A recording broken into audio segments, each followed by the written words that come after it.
Introduce these guys real quick. On the right-hand side, we have Daryl Woldt.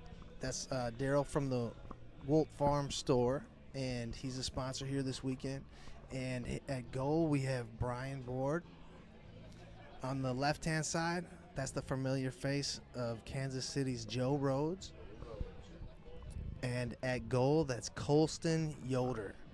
And I've seen the shorter Yoder play, and I just know that this Yoder's going to be good, too. Yeah, that kid is good. Yeah. All right, here's Joe Rhodes. Yeah, but Colston Yoder really kind of hit the lottery drawing Joe Rhodes in this event. I mean. Oh, Joe's giving up one there. That's something I want to do to get started. But ooh, big pull side. Dive out there. Big pull side. Yeah. After diving out to the push. There, Joe smokes at the middle. All right, through the lane there. Yeah, Joe's 5 is just beautiful. Yeah. And he's got a big, fast rock he's going with. Yeah. Crisp pass. Gonna line that up. There he goes, pushy. Yeah, but so what's on the venue? Is this just a one-year deal that you set up with them for Minnesota then? Well, no, we want to bring it back every year. But you want to maybe find a connected hotel eventually, right? It's definitely a chip we want to bargain with. We didn't have anything to stand on really this year. But we found a facility that is very accommodating. And although we don't have the hotel right next to it. Do you always have to pay for ballrooms? Is that not something you can work out, like a hotel deal, because you fill their hotel rooms? Yeah, you would think that that's the case. And yes, but we don't really have any of that to stand on yet. So if we know exactly how many players we have and what they take in for revenue at the restaurant, those are things we can use going forward. And I've used you guys and South Dakota and Illinois as a model to show what we need to do to get to where we need to get to. So if we're giving away $10,000, we want to make sure we get at least 150 players there, and I'm hoping we can do that. How many turnout did you have here so far? Do you know? 221 was the last count I heard. Joe smokes another one there. Yeah. 4-0. The guys on the right switch. Bryan board's up front now. Bryan board, plow driver out of Sheboygan or Manitowoc, one of those two. Quick 5. Yeah, and he's got a really good far wall slinger, Bryan board, and you're gonna get to see it if he's up there. Pass, very good. Yeah, the high lane, Joe wears that thing out. But his downhill brush is so good, you can't just sit on the high lane. Yeah. And game 1 goes to Joe and Colston. Colston out of Colorado. I got to meet his father. Yeah. And I think it's his little brother with a giant pull shot. What an impressive young kid that is. Yeah, it's good to see a lot of kids getting into this game.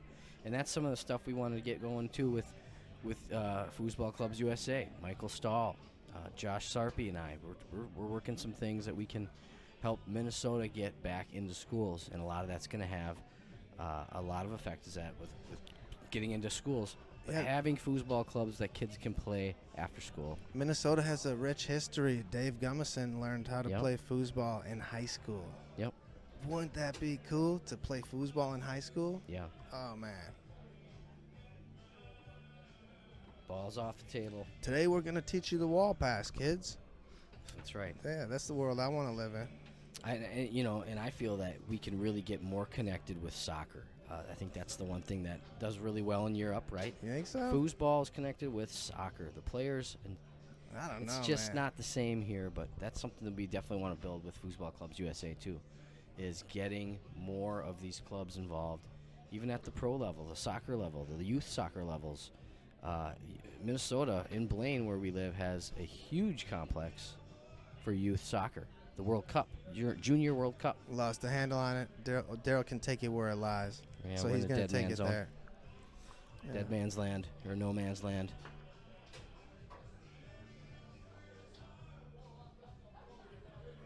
No, that's good. You guys are doing good things up there, man. Yeah, I'm man, impressed. I appreciate it. We're gonna need you guys' help, man. Oh yeah. We need a lot of people to come from Wisconsin, Illinois, South Dakota, North Dakota. Yeah, we're gonna have a blast, man. I'm hoping everybody is gonna give us a shot, and we raise money, we make money. Let's get back, and so we can do it again next year. That's Sounds the like goal. a plan to me. I'll be there. Thank you, man. I appreciate that. Oh, great pass.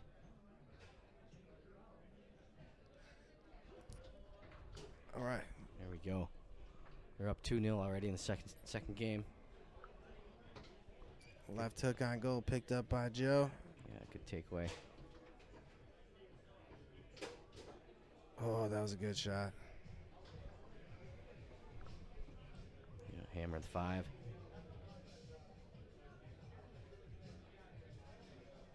All right, here's There it Colston. is. Tried a bank shot there, picked off by Daryl. And Daryl's just got to slow down and try and get a point in the goal, Yeah. and he'll feel a lot better. He's got a big pull side. He should just wait, cut it back. It happens. It does. Table's real stiff. Oh, in and out. Bryan board with the craziest goal you've ever seen there. He drew that up. That was nice. There's another. Yeah, so he hammers the hard wall check and then high land. It's a move I like too. Yeah.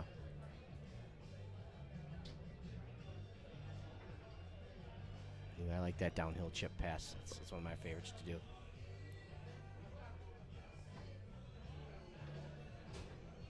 All right, he sticks that one up here. Chance to make it a 4-1 game. Yep. Game point, Joe Rhodes, Colston Yoder. Yeah, here we go. Is this loser bracket side or winner side? What were we looking at? Loser side. For 25th through 32nd. I keep repeating myself just because I like how it sounds, but we had 82 teams in the so draw. cool. 82. One thing we're going to try at Minnesota this year, which is new, is we're going to do our last no conflict DYP a monster. So that'll be a separate tournament that we do just on House of Tournaments. Okay. That anybody can play as long as they're not conflicted. But yeah, that's a format we like. You guys love it in Appleton here too. It's Off man definitely there. It is. Joe and Colston moving on. You're moving on.